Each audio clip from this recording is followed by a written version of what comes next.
Hello everyone, তোমাদের সঙ্গে আজকে শেয়ার করতে চলেছি বনগাঁর কয়েকটা ঠাকুর, যে কটা আমি শর্টে দেখাচ্ছি।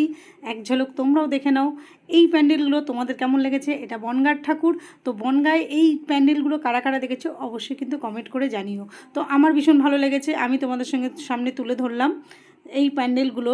আমি খুব শর্টে দিলাম, লং ভিডিও দিলাম না, এটা শর্ট মানে খুব মানে একটা বলতে পারো মিনি ব্লগ দিলাম।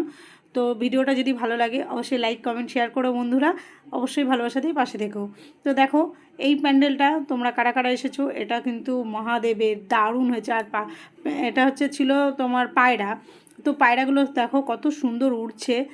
আর আমি একটু ভিডিও ক্লিপ নিয়ে নিয়েছি, আর এটাকে যদি একটু স্লো মোশন করা যেত তো আরও বিউটিফুল হতো।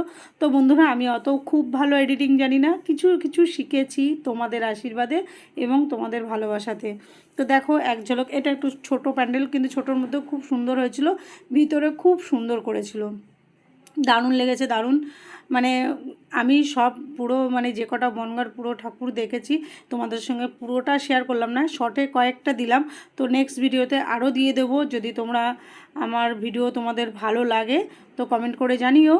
আর দেখো এই প্যান্ডেলটা টায়ার দিয়ে করেছে।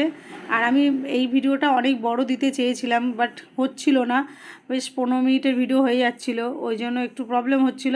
তো ভাবলাম শর্ট করেই তোমাদের এক ঝলক দেখিয়ে দিই বনগাঁর যে কটা প্যান্ডেল আমি দেখেছি, জাস্ট বাইরের ইয়েটা আমি তোমাদেরকে দেখাচ্ছি। আর এই যে আমার মেজো ভাই একটু ফটো তুলে নিল। আর এইটা হচ্ছে বনগাঁ হসপিটালের সামনে, মানে পাশেই আর কি।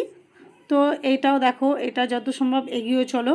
তো ওইখানটায় আমি না পুরো প্রপার বনগাঁ জায়গাটা আমি চিনি না, তো এই জন্য নামগুলো তোমাদেরকে বলতে পারছি না, যেহেতু আমি বনগাঁর মেয়ে হতে পারি বাট আমি বনগাঁর কিন্তু সব জায়গা চিনি না। তো এই জন্য নামগুলো পুরো ঠিকঠাক বলতে পারবো না। আর আমি আগে পড়াশোনা নিয়েই, বিয়ের আগে আর কি, পড়াশোনা আর বাড়িতে এইভাবে আমার কেটে যেত, স্কুল এইভাবে লাইফ কেটে যেত। কিন্তু আদার্স আমাদের টাইমে আমরা কিন্তু বাইরে ঘুরতে যেতে পারতাম না, ঘরে পড়াশোনা নিয়েই লাইফ কাটিয়েছি। কেমন লাগলো?